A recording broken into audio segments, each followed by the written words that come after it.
Xo'sh, limonaga qalaysiz? Patlar bilan qo'ralan qo'yib olib shashlik pishirganmiz. Pishirganman. Lekin kafega kelib, stoldan turmasdan o'zingizga baliq go'shtli pishirsangiz qalay bo'ladi? Shunaqasi ham bo'lar ekan.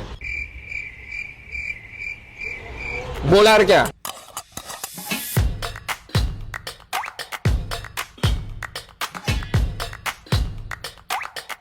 Azzaga nima qilamiz? Hozir o'zimizga o'zimiz go'sht pishiramiz, Siz unga cho'mang, mana limonni yeb turingda eshiting. Xullas, takoy oilaviy joyligi ham bor ekan bularni. Bemalol oilaviy kesib bo'lar ekan. Ulpatlar bilan yig'ilib, oyoqni cho'zib olib yotadigan kravatligi ham bor ekan. Va yetmaganigacha ayollarga ham stol suv ham qilib qo'yishgan ekan bor-ku. Bemalol xohlagan odam kelib, maza qilib ketsa bo'lar ekan. Nimalar qilib tashladingiz Azzaga? Voy, kayf ekan. Qarang, mana asarchini. Shunda go'sht olib kelishdi, marinovkasini qilib urib yubordi.